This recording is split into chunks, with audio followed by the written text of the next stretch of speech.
Good morning. This is Dishha Bagchi for ThePrint, and we are back with Lieutenant General retired H.S. Panag to discuss his column from this week. Pakistan is imploding. A failing neighbor will be a nightmare for India and the world. Welcome back, General. Thank you for being here. It's always a pleasure to be with you, Disha, to discuss my weekly column.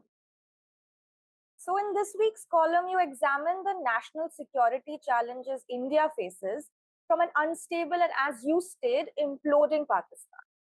So, with Pakistan facing political, social, and economic turmoil over the past year, many in India believe that the country's threat to our security has diminished.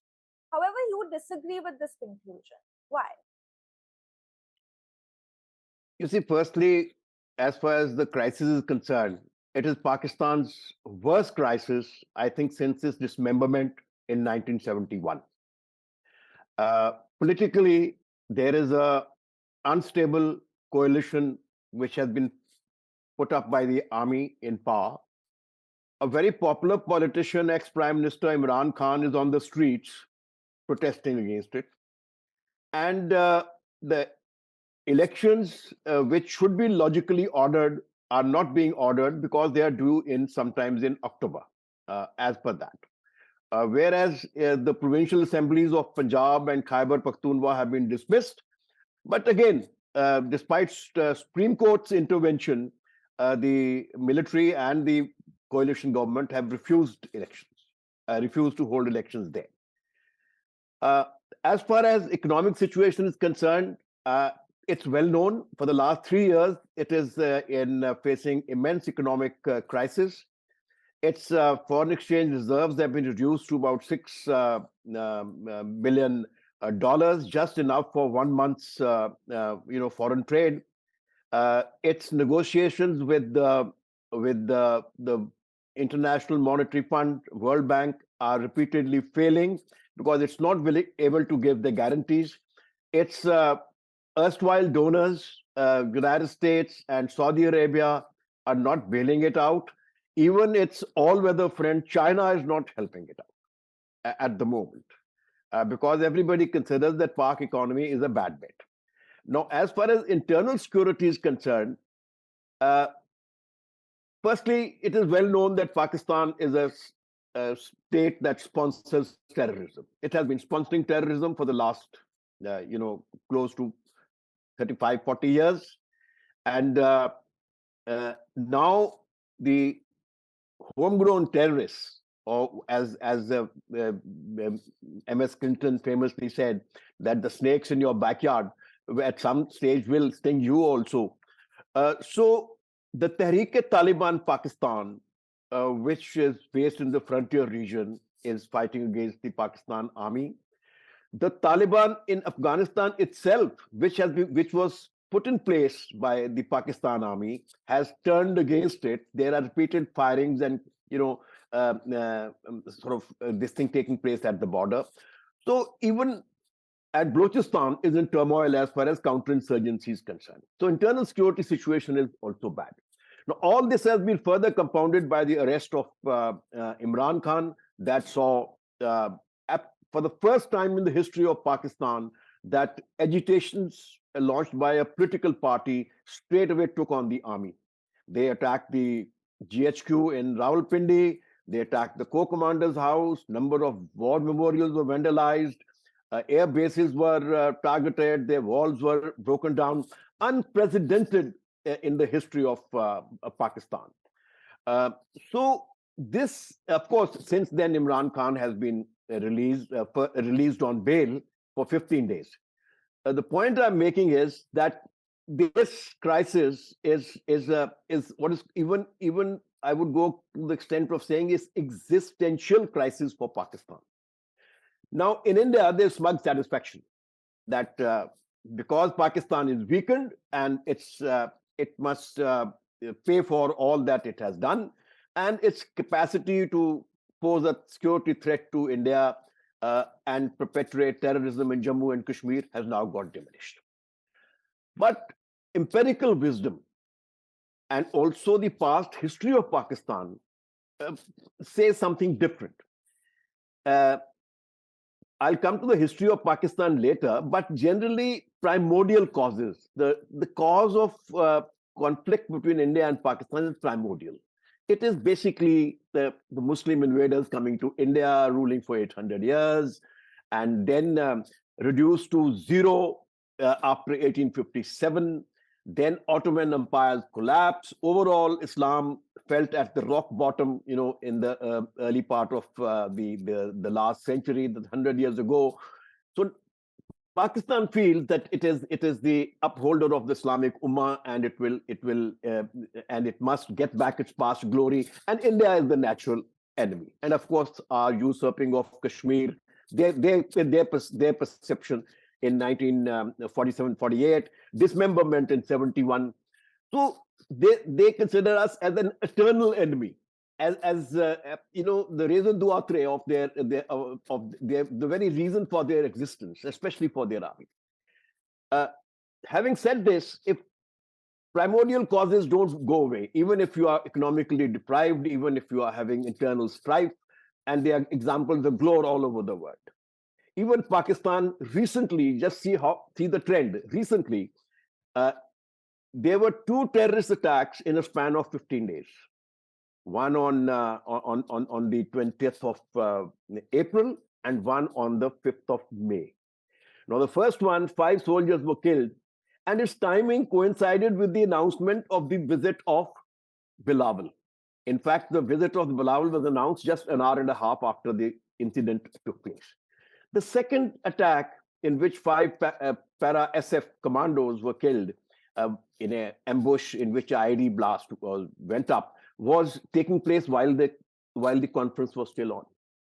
While in the conference, both sides observed diplomatic niceties, but after the conference, Bilawal Bhutto was the first off the mark, threw caution to the winds, and even apart from restating his position as far as the mutual India-Pakistan relations are concerned, which is not the aim of the Shanghai Cooperation Organization, he went to the extent of saying, when asked about the tourism meeting being held in Srinagar from 22nd to 24, that वक्त आने पर ऐसा जवाब देंगे कि India याद रखेगा. I mean, open threat to this thing. Of course, there was no option for Indian Foreign Minister Mr. Jaishankar to respond. He responded, and with no mercy shown, and gave it back in equal measure. Apart from point by point rebuttal, he called him the perpetrator, instigator, and propagator, whatever of terrorism, by name to Bilawal Bhutto. So this itself indicates that. And I had earlier mentioned that given Pakistan's track record, its worst crisis earlier, 71, Kargil, it was defeated, it had to vacate, humiliated. Immediately after that, it took terrorism to new heights. Then it's Op Prakram, where we launched coercive diplomacy. Musharraf first apologized once America fixed him, but he came back again with vengeance. The most intense period of terrorist activity. When Pakistan was fighting in Afghanistan, in the second Afghan war, you can say, that is from 2001 onwards. At the same time, 2001 and this period to 2003 was the most intense period of terrorism in Jammu and Kashmir. So irrespective of what happened inside, irrespective of its crisis, it is not going to change its traditional policy. India is the eternal enemy, and it's going to come at India with hammer and tongs. And whatever we see, little less or more, is due to a tactical retreat, not a strategic change in its policy. So, since you mentioned just how focused Pakistan continues to be in its, I guess, fight with India, you also mentioned in the column that you noticed a discernible change in its tactics of this insurgency over the past few years. What is this change, and how do you think it has affected India's security measures in defense to these tactics? See, firstly, let there be no doubt that India's internal security measures and counter-insurgency operations, counter-terrorist operations in Jammu and Kashmir have paid rich dividends.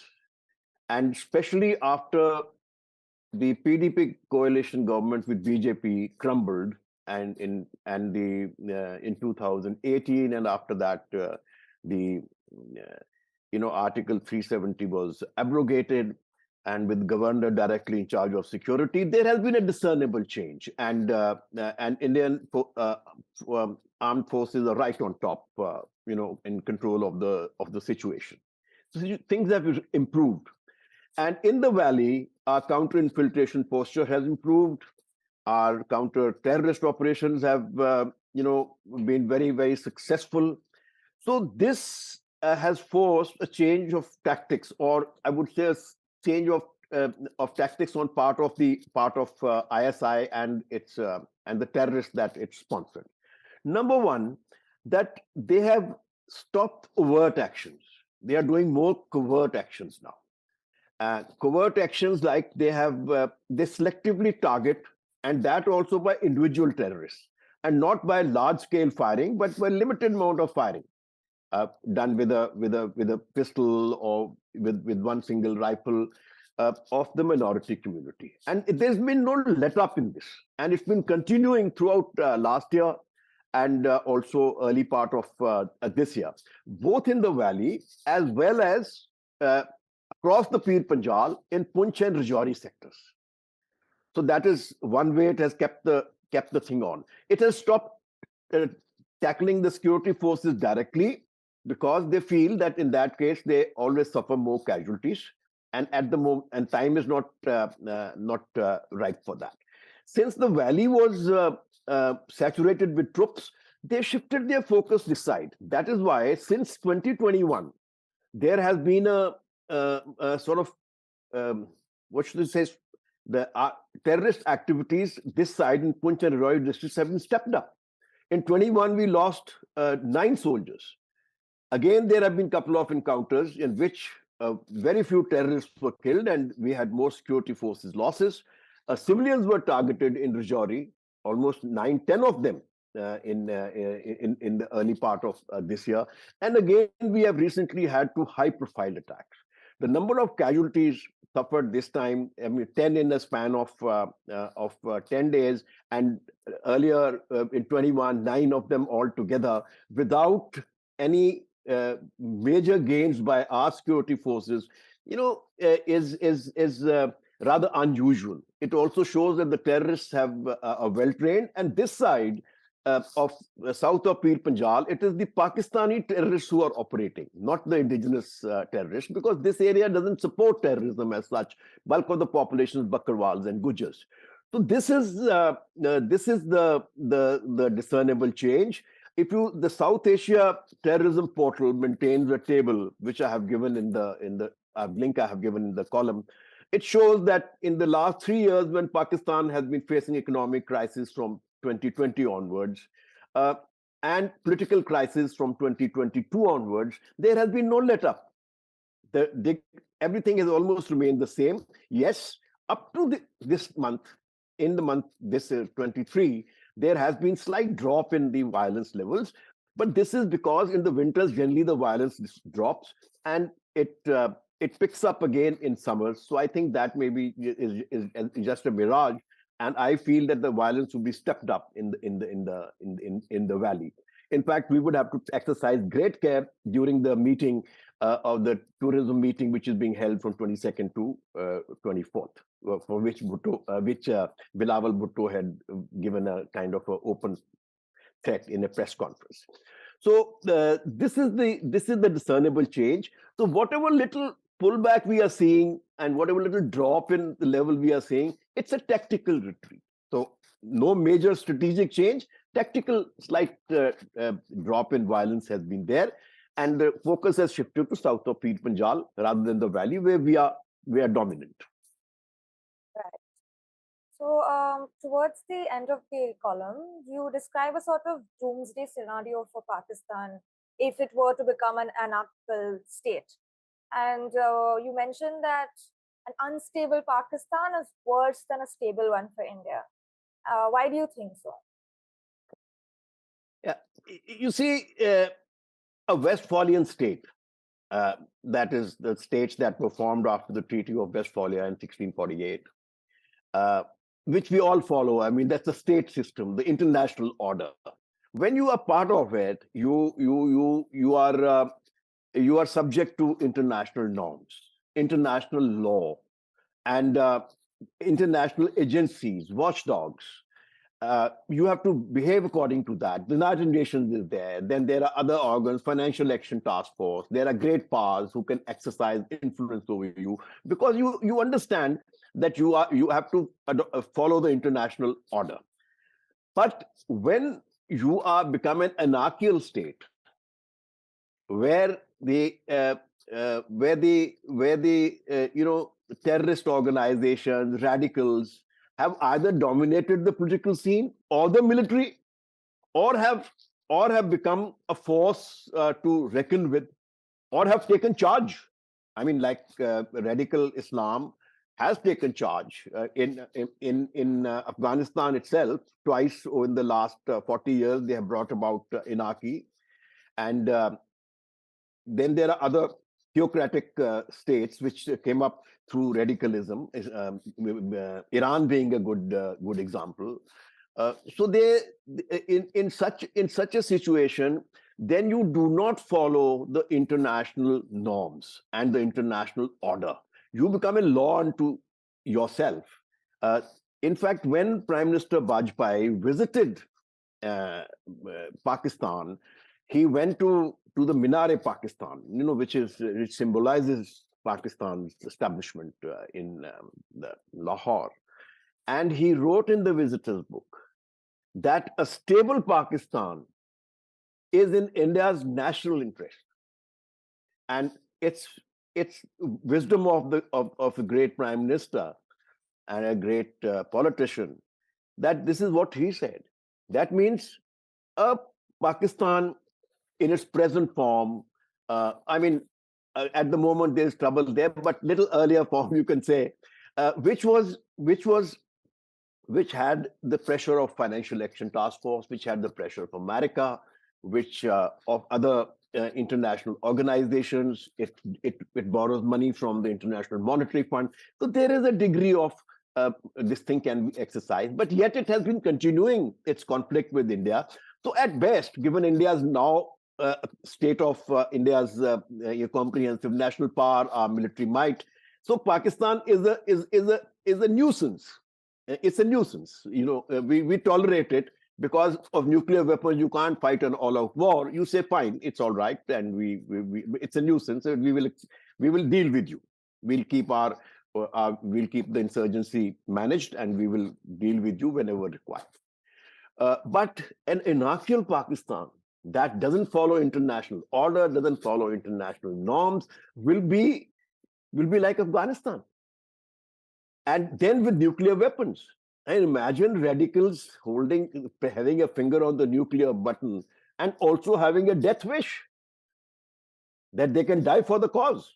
So it's the most dangerous situation for India. That's not what we should hope for. So it is in India's interest that we can't do much because our relations are strained, but we can at least remain at the moment aloof and let wait and watch what happens. And if need becomes, if Pakistan does turn a new leaf, then open talks, etc. So all that can be done, but it is not in our interest to have a anarchical Pakistan which is dominated by radicals. No matter what model they follow, even if you follow the Iranian model, I mean, Iran has also held the world hostage. Um, and it is only threatening to make nuclear weapons, whereas Pakistan has nuclear weapons. So that's the point I have made in this part of the parliament.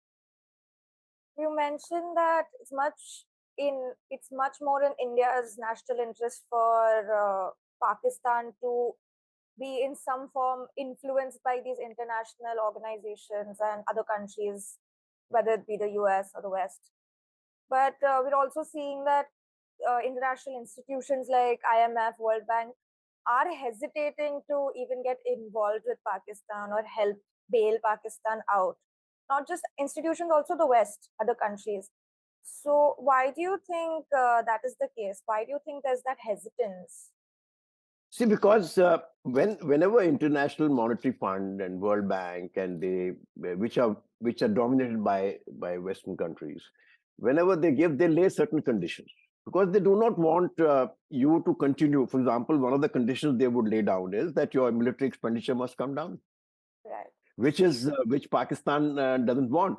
It will lay conditions that the kind of the loans that you are taking from China and all are not in your interests. You are falling into a debt trap. So there are various conditions which Pakistan says they impact their sovereignty, but then they say that if you don't follow the conditions, we won't give you the loan. So this is the reason why these their talks have been breaking down basically because they lay down conditions on how you must spend the money, that you must exercise economy, you must not spend too much on the military. Now you can't take loan from the World Bank and then buy tanks or buy latest gadgetry. So that is why it's taking place. Right. So, one last question on the developments in Pakistan. As you mentioned earlier, that Imran Khan has now been released. So, what do you think is going to happen next now that he's on bail for 15 days? Where do you think things are going to go in Pakistan? You see, at the moment, Imran Khan is an extremely popular person in Pakistan. About that, there should be no doubt. But at the same time, Imran Khan himself, there's a big question mark on his personality. He believes in retributive politics. He has been hobnobbing with the hardliners, and he advocates an extreme form of Islamic rule in Pakistan, and like it is anybody's guess as to what kind of a prime minister he would make if he comes back to power. But having said that, I mean, if he wins the election, there's no question about it. He has to become the prime minister. As things stand, he'll win the election. As things stand. But firstly, the elections are likely in October. Then the military in Pakistan, they used to be earlier saying in Pakistan there are three A's, that dominate everything: Allah, America, and Army. America now you have to maybe you have to make it ACA, America, China, and Army. So Army is really calls the shots. No prime minister in the history of Pakistan has completed his tenure. Almost all governments, only two governments. There also the prime ministers changed. That is the government of PPP in 2008 onwards to 13 and 13 to 18. When Nawaz Sharif Muslim Punjab Muslim Pakistan Muslim League government, where also the prime ministers were changed. I mean, in the first case, the person was demoted because of some charges. Then, to compound the problem, there's the Supreme Court. The Supreme Court also is a very strong entity in Pakistan. Musharraf's downfall was because of his conflict or his clash with the Chief Justice of Pakistan, Mr. Chaudhry. That led to Musharraf's downfall. Even now, the Supreme Court has been interfering. But though the army's image has taken a beating in Pakistan.